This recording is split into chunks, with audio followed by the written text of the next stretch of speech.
En fait, nous mettons la population tant que ville jeunesse ya Butembo, tujikaze sisi tuko bandugu tuko bazalendo, tuko situlibaira. Baada ya kusema tunaweza kuona fama greve kututatesa mwingine tuko bure. Njoo message hii nimetapa na mie media nimesema kila mjene hapa Butembo wajikaze batukutane kulinyi datake tuone kama tutakomboa Kirumba namuna gani na Kanyabayonga. Njoo hili. Kama mnafurahi basi mpige mikono.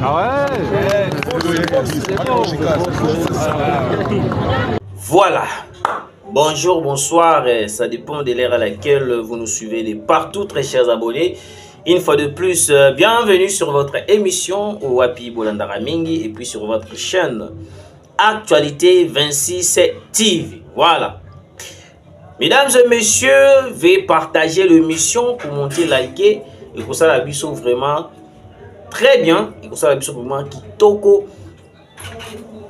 Boye malamu na chaîne Nabino Actualité 26. Tout puis bino ba moté parce que vous allez kana pour nous soutenir biso. Malgré nos petits problèmes, vous êtes là en train de soutenir la chaîne, de partager, de s'abonner et que ça la biso skoyo vrai bien. Bande Koranga en ce moment ça bouge.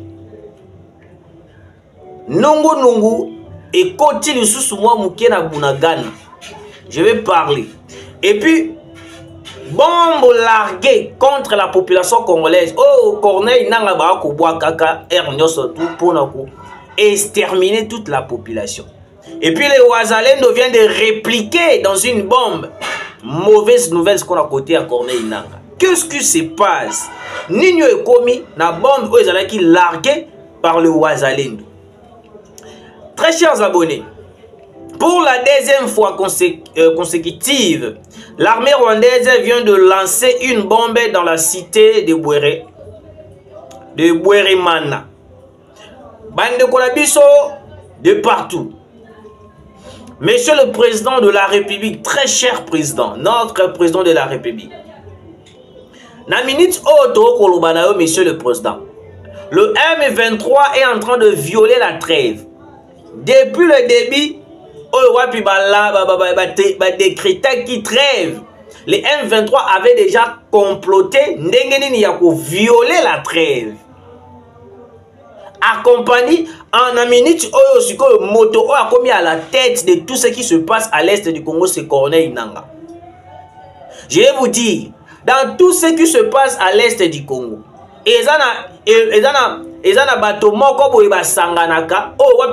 appuyer le mal. L'église catholique.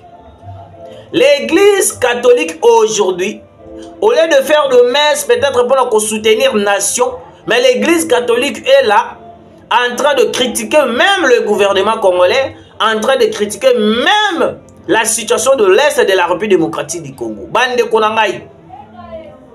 Est-ce que nous devons continuer à aimer l'église catholique telle qu'elle est? Pour soutenir le mal qui se passe à l'Est du Congo. Bande Konangai, je vous dis. Pour la deuxième fois, une bombe vient d'être larguée.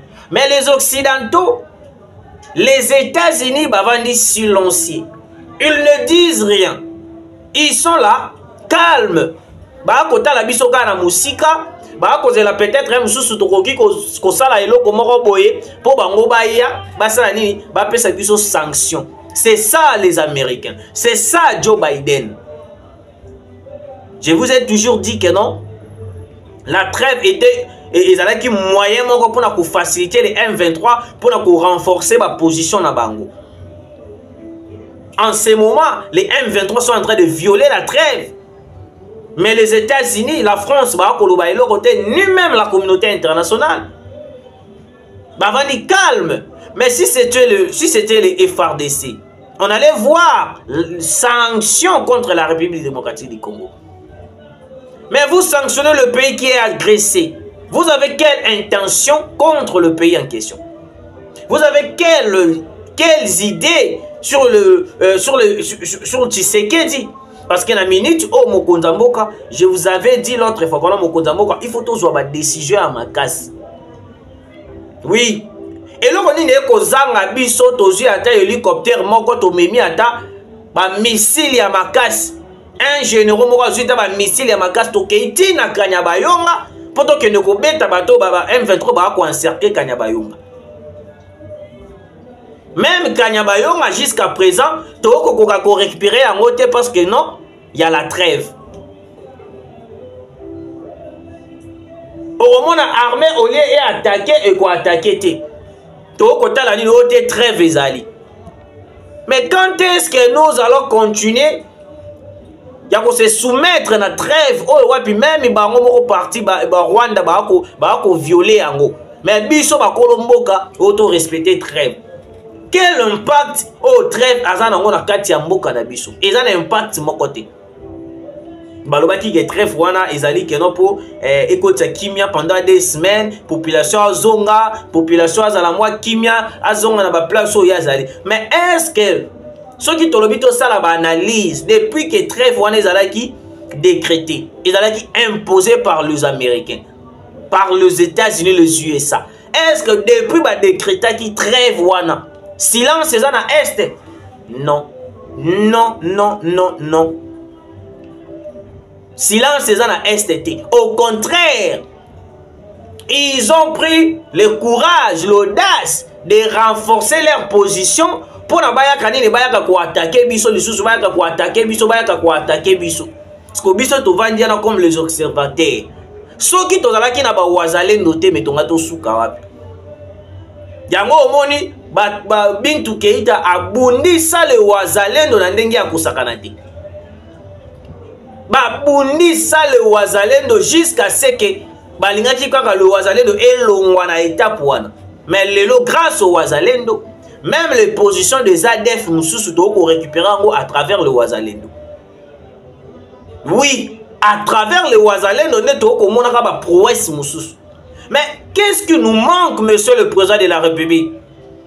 Kozwata Sukhoi 25, Kozwata hélico de chasse, hélico de guerre moko tozui yango, tokeiti na Kanyabayonga, to larguer ba bombe contre les éléments M23, RDF de AFC ya Corneille Nanga. Oh ba ko betaka maboko chaque jour ke ote to longi, to kangi Kanyabayonga. Oh Kanyabayonga libéré. Et là, on dit que nous avons besoin hélico moko tokei nango to bombarder bango. Bazaka na force moko terrestre. Et puis ya malungate. Mais biso la RDC tozana armée mobimba capable ya ko anéantir le M23. Mais on est là, vous allez voir des déclarations comme que non oté ceux qui to sali ango la population Bazali kuna, il y aura des dégâts. Mais jusque là, il y a toujours des dégâts. Quand est-ce que nous allons continuer na politique de réflexion alors qu'à l'est du Congo, batuba kokufa? Parce que même ceux qui te beti bombité, bandi kona biso ba kokufa kaka les M23 ba kokufa, ba ko bombarder. Le mieux ça serait de bombarder les positions des M23 de Kanyabayonga. Ce qui population a kokufa, tokosenga bolimbisi. Mais le plus important, récupérer les cités, les localités prises par les M23. Au lieu total à bango, to observer, bango ba ko bomaka kaka. Monsieur le président de la République, bato bazali ko entourer jusqu'à présent to ko betaka c'était ba ko pesa ka yo ba conseil ya bien te ou soit ba conseil moko ezali na kilote to ezali malunga te. Parce que ceux qui tombent ti bombe te, les M23 ba ko beta bombe ba dégâts e ko salama.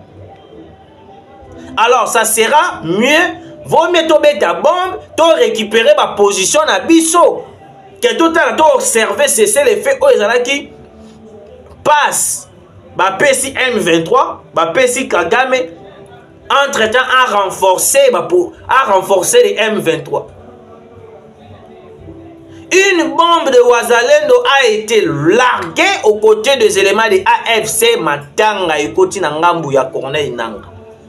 Je vous dis Matanga et Koti Nangambu ya Corneille Nanga. Avant que je puisse entrer, tout s'il salon le dossier haut.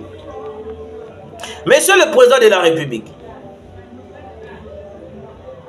Les M23 bazali na initiative de violer à 100% la trêve. Si nous continuons, il y a qu'observer que le cessez-le-feu au wapi, bango pona bango ezali une facilitation, il y a ko massacrer biso pour renforcer ma position na bango.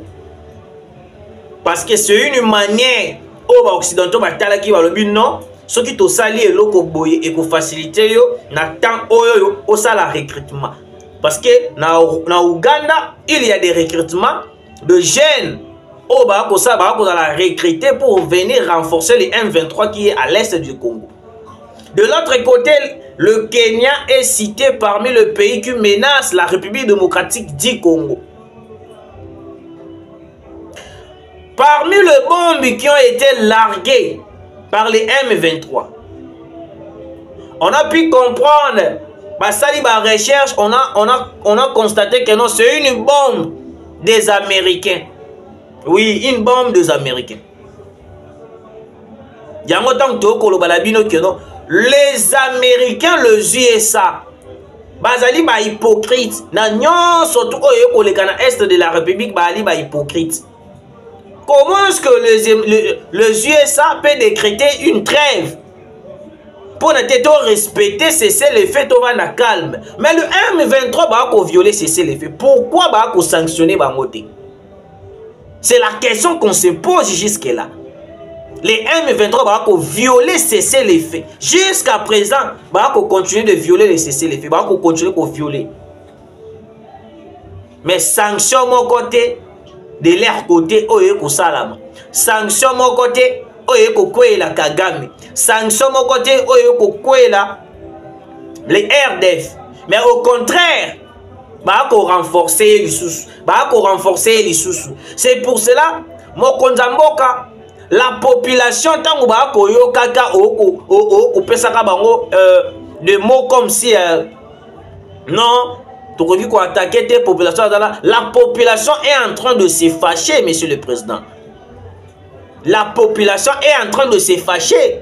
Alors que si nous regardons très bien, vous allez comprendre que non, même si tu largues bombe, bango ba ko larguer et ko salaka ba dégâts.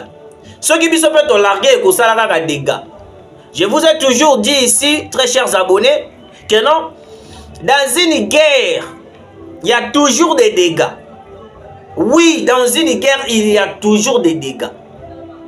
Il ne faut pas penser que non, ceux qui sont guerre, ba dégâts et ko salamate. On n'est pas dans une fête quand même.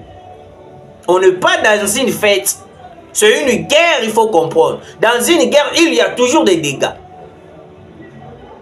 Moi, je pensais peut-être que non, après avoir coupé la biso embargo, le président de la République allait directement se rendre en Russie. Mais qui m'a conseillé jusqu'à présent, je me pose plusieurs questions. Des Congolais sont en train de murmurer, monsieur le président de la République. Des Congolais sont en train de murmurer. Des Congolais bakomi ko nyonga na mutema monsieur le président. Ba Congolais bakomi ko yima parce que to kozala na capacité te ya ko récupérer ma position na biso mususu oyo ezali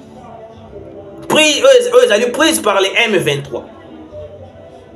Oui, monsieur le président. Les Congolais ont commencé à murmurer, je vous informe, monsieur le président. Ceux qui doivent agir dans tant qu'il faut pour récupérer Kanyabayonga, récupérer Bunagana, récupérer plusieurs positions prises par les M23. Le même population au Balingakio. Oso risquer, monsieur le président, excusez-moi avec tout le respect que je vous dois, oso risquer parce que la minute où la population est derrière vous, toutes les décisions que vous allez prendre contre les M23, la population va vous soutenir, je vous dis. Je suis l'un de la population de la population. Moko ya peuple o soutenir yo, monsieur le président. Décision o soit contre Paul Kagame, o ezali même to côté la bango na Kigali. Nous allons vous soutenir, mais pas la décision d'observer le cessez-le-feu o wa payer couper sa bango privilège. Ya ko yeba na ko menacer biso, ko bombarder biso. Monsieur le président, je vous aime beaucoup. je vous adore. Mais laissez-moi vous dire que la population congolaise est en train de murmurer à cause de cette guerre. La population est en train de se demander qu'est-ce qui se passe réellement dans cette guerre.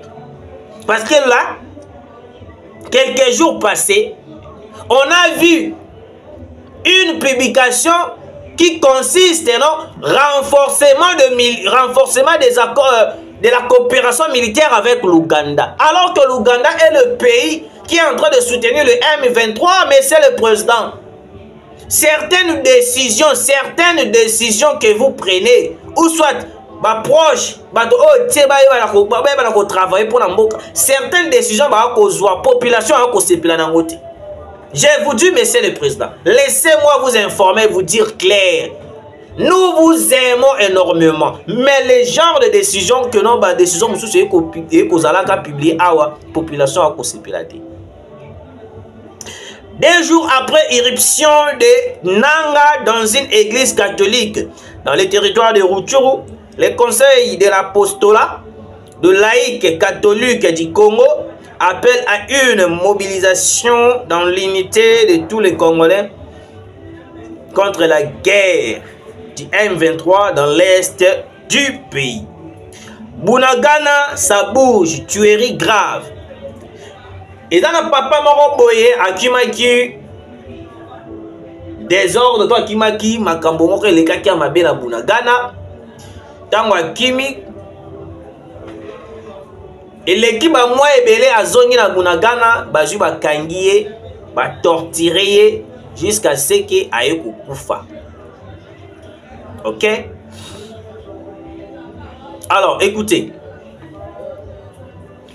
En ce moment, le M23 sont en train d'opérer d'une manière impossible. Pourquoi? Je vais vous expliquer. Na minute ekomi, so qui va remarquer kaka keno, mwana na bino, ndeko na bino moko, azali wazalendo. En ce moment, la population, il suffit kaka ba remarquer le M23, so qui va remarquer kaka, o mwana na yo, o ndeko no moko azali wazalendo. Ba ko menacer bino jusqu'à ce que vous allez subir. Tu aimes so kokufa. Donc pour na bango, ba ko mona ba wazalendo, lokola bato moko ba ko sala bango, ba ko ta bango mal à l'aise. Yango moni le wazalendo, boyoki les vidéos et bandeli émission. Nous devons aider le militaire FARDC. Nous devons le soutenir. Parce que bango ne mutu ba ko sala paix en d'autres sortes que nous pouvons récupérer la localité dans le village. En ce moment, le FARDC, l'observation a cessé les faits. Alors que le M23, Bazawana, Bakoboma, Bakosana, Bakobombarder, Bakovioler, cesser les faits, Bakovioler trêve. Mais grâce au Wazalendo, au Bazala qui combattu par Bintou Keïta, toko répliquer na bataille qui surtout les M23 ba ko sala biso. Oui. Et puis Corneille Nanga dans l'église catholique au akendaki dimanche. Corneille Nanga a lobby o esengela ki loba. Izalaki na Rutshuru nde place o wapi to remarka ki présence ya Jakindala. Corneille Nanga a lobby que non ye azali wana pona ko aider population ba na ko kende liboso, azali wana pona ko soutenir population, mais moto ko sala défaut ezali Tshisekedi est en train de massacrer, est en train de tuer d'après les propos de Corneille Nanga. Moi je me suis dit même l'évêque au asalaki na ebito soki bon abbé plutôt Abbé a conduit qui met soit moi je pense que là il faut la interpeller. Oui, il faut la interpeller. Dans des moments pareils, hors de question, il y a qu'on continuer qu'on sent la messe. Écoutez, le conseil de l'apostolat des laïcs catholiques du Congo appelle à une mobilisation dans l'unité de tous les Congolais contre la guerre du M23 dans l'est du pays. L'unité tozali na yango déjà. Il a fallu que nous battions contre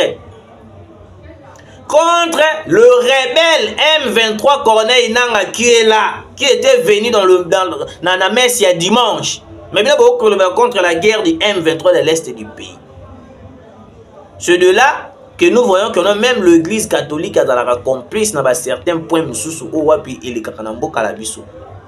Ce n'est pas pour rien que nous Corneille Nangaa, tous les politiciens contre la République démocratique du Congo choisissent l'église catholique. Parce que l'église catholique a ses penchants côté moutou menacer la population. Oui. Elle s'appelle Scovia Mutesi, agent de renseignement rwandais, qui se cache dans le média avec sa chaîne Mamurwanga Sabo. Il y a de cela 3 mois qu'elle fait des navettes entre Bunagana et Kichanga pour des faits non connus et des émissions avec Makenga. Très chers abonnés, et dans la dame moment qui na miniature na biso, la dame la miniature na biso na bandeli émission, une rwandaise yaka Bunagana aye Bunagana Kichanga baye kosala ba émission avec Sultan Makenga. Il est dans le service des renseignements rwandaises. Donc il vient coordonner surtout oye koleka na République démocratique du Congo. Akoti Bunagana aye Kichanga. Moi je pense que les États-Unis bazali bato autorisent ko pesa bango confiance. Oui. Mais c'est le président de la République. Nous devons se pencher en ces moments. Pas question ya ko retarder les sous ya ko zonga les sous sima. Et zo senga la biso la ministre auto se pencher directement na Russie na Chine. Parce que bango dia ba pesa position na bango depuis quand. Mais quand biso la République démocratique du Congo to ko pesa position ti. Qu'est-ce qui se passe réellement? La RDC n'a pas de position. Mais on se pose la question. Mais c'est le président de la République. Nous allons toujours continuer avec les États-Unis. Mais non. Nous allons toujours continuer avec la France. Mais non. Il est temps de se pencher à la Russie, la Chine. Parce que bango na bazali na sincérité envers biso. Le service des renseignements rwandais, bakoma kokota Bunagana Kichanga lokola mai. Le militaire rwandais, bakoma kokota RDCS de la République lokola mai. Donc et comment lokola mboka na bango. Pour na bango Tshisekedi doit obligatoirement signer l'accord avec le Rwanda. Donc aujourd'hui, les États-Unis soutiennent les propos de Paul Kagame que Tshisekedi puisse signer les accords avec le Rwanda. Donc Tshisekedi doit s'agenouiller devant Paul Kagame, signer les accords. Owapi ekotinda biso na infiltration, brassage militaire au sein de l'armée. Service des renseignements. Nous devons interpeller l'abbé ou à conduire qui messe il y a dimanche au Corneille Nangaa qui maloba pour la koloba. Pour faire ce genre de déclarations banales envers la population. L'abbé en question, qui messe dimanche, il faut qu'il soit interpellé. Oui, on est dans un pays sérieux. Nous ne devons pas se conduire comme si nous sommes dans un pays où il y a des ordres des Araks. Il faut ma décision et comme à monsieur le président. Ma décision est comme à salama monsieur le président. Le pays est mouvementé. Le pays est tourmenté par les rebelles du M23. Alors nous, qu'est-ce que nous faisons? Qu'est-ce que nous faisons? Nous sommes là en train de crier, mais au comment on va proche, il y a président de la République, nous bah yo qui message, mais au moins on va juste tindeli à ngopé balaki c'est ngomo konzamboka, parce que bah ebi que non, ce qui message est comme père mokonzamboka va prendre des décisions au wapi et pour stopper hémorragie surtout et pour ça la mana est de la République. Parce que le président de la République, Félix Antoine Tshisekedi, il est soutenu par le peuple congolais. Parce que cette confiance que le peuple congolais a coupé à Tshisekedi, Batomoko Banyangala Kata Moko va contrôler le président de la République, ne va pas la confiance envers le président de la République. Je vous pose la question. Nanyo Longola qui interdiction, il y a Nicolas Kazadi pour aller voyager. Oh, ouais, puis avec une décision à Koulobakano, Botika Nicolas Kazadi a voyagé. C'était qui? Même Vital Kamerhe que nous voyons aujourd'hui. Moi, je pense que non, il va nous faire un coup un jour. Oui, monsieur le président. L'ensemble que vous avez choisi, la minute, oh, je pense pas que non, ça sera un ensemble qui va vous aider un jour. Parce que la minute, oh, il nous faut des décisions qui va briser tous les ailes que Kagame a pris avec les Occidentaux. Nous devons prendre des décisions graves contre les États-Unis au Wapi pour permettre Bissot. Nous devons prendre des décisions. Oh, même le ZSA, ce qui va vendre Babani Kokam. Oui, Bavandi Babani Kokam, Babani Komituna, mais est-ce qu'ils ont réellement Tshisekedi qui a pris ce genre de décisions? Est-ce qu'ils ont vraiment Tshisekedi qui a pris cette décision? Na minute oyo eloko etikali kaka motuya il faut to sala ezali kaka que non to se rendre na Russie to signer un accord militaire, coopération militaire avec la Russie. Au lieu de renforcer l'accord militaire avec l'Ouganda, ça sera mieux de renforcer l'accord militaire avec la Russie. Oui, monsieur le président. Renforcer l'accord militaire avec la Russie. On a pu dénoncer la complicité de l'Ouganda. On va soutenir le M23 pour nous attaquer, pour nous agresser. Mais jusque-là, les gouvernements congolais vont rater. Jusque-là, les gouvernements congolais vont rater. Ils attendent que non, et le comment pour que Ouganda aussi en fait partie. Mais non, jusqu'à quand nous allons continuer avec cette hypocrisie ou cette Kara Obo Betara Bisso Doko dénoncer, Bamakambo ils allaient réels. Monsieur le président de la République, l'Ouganda azali à la base, il y a pour soutenir le M23 pour attaquer Bisso. Contrairement à l'Ouganda est en train de participer à 100% de tout ce qui se passe à l'est du Congo, monsieur le président de la République. Les gens qui viennent pour vous informer que l'Ouganda a un problème de côté, monsieur le président. Moi, je pense qu'en ce moment même, na ba soupçon déjà bandi kobimabou. Même les ambassadeurs na biso bazali kuna il faut bazonga déjà. Nous devons rompre les accords diplomatiques puis les relations diplomatiques au tosala ba trois pays wana, l'Ouganda, le Rwanda, le Kenya. Des pays très noirs, des pays qui ont des idées machiavéliques contre la République démocratique du Congo. Est-ce que vous serez d'accord de voir l'ennemi qui vous tue, qui vous viole? Moi, je ne pense pas, monsieur le président de la République. C'est comme si le gouvernement congolais, l'Ouganda est en train de participer dans la complicité de l'Est de la République démocratique du Congo. Nous sommes là en train de dénoncer chaque jour. Mais c'est comme si les gens, le gouvernement congolais, alors, très chers abonnés, les Wazalendo viennent de bombarder les positions de Corneille Nangaa.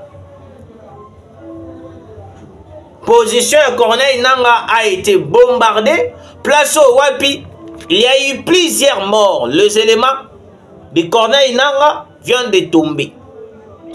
Est-ce qu'on s'est posé la question? Parce que là, on est en train de chercher des informations sur à travers. On est en train de se poser la question. Est-ce que Corneille Nangaa a été touché? Question mark. Mais c'est que nous, et le va rassurer sur l'information que non. Les hommes de Corneille Nangaa ont été touchés par les bombes visées contre les positions de M23. Oh, wapi ba wazale no ba visa qui en gros contre les éléments de Corneille Nangaa. Parce que Corneille Nangaa a commis le rôle phare dans la est de la République.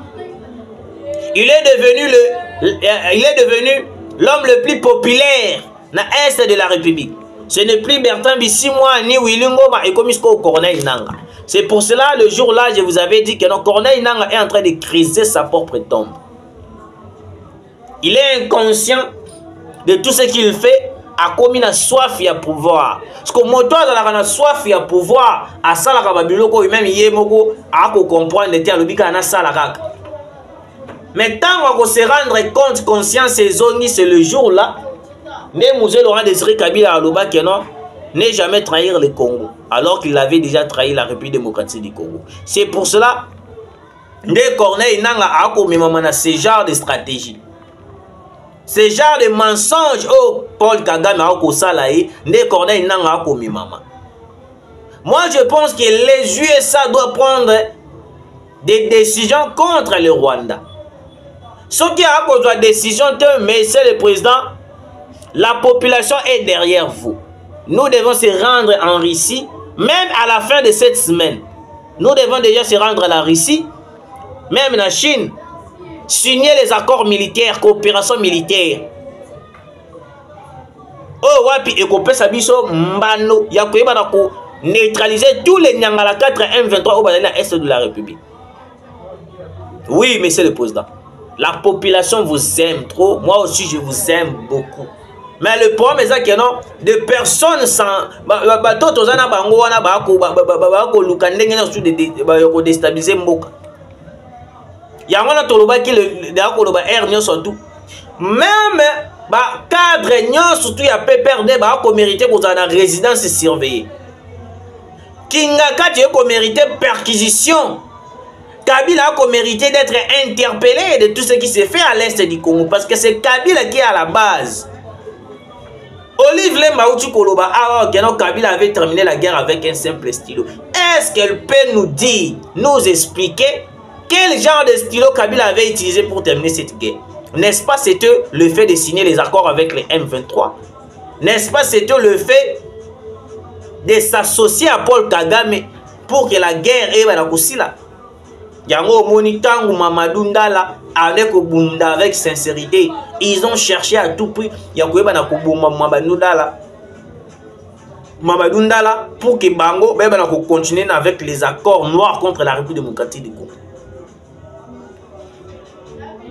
Bango va combattre à moto na sincérité. Comme tu sais qu'elle est venu avec la sincérité politique, la sincérité envers le peuple congolais. Bango va lingi bongote. Les Occidentaux, pour Nabango, tout le président africain, Bako Tanamozindo, Yamakambu Yamabe, Oyekoleka. Ceux qui Bango Batala Arabe minéré à Bambo Kanabino. Yamona Lobaki à Kenon. Balobi Kenon, tout ça, pauvre. Notre pays est pauvre. Mais quand on vous dit de quitter notre pays, pourquoi? Ils savent que la République démocratique du Congo, il est béni. Na katakatanga John Numbi, on se pose la question. C'est la stratégie à désorienter biso. To bossa na image ya Goma. To kende wapi katanga to bandu nous pour que bango ba na ko envahir Goma. Et ko sala maté. Oui, et ko sala maté très cher Congolais. Merci de nous avoir suivis. Tout Mbalassima.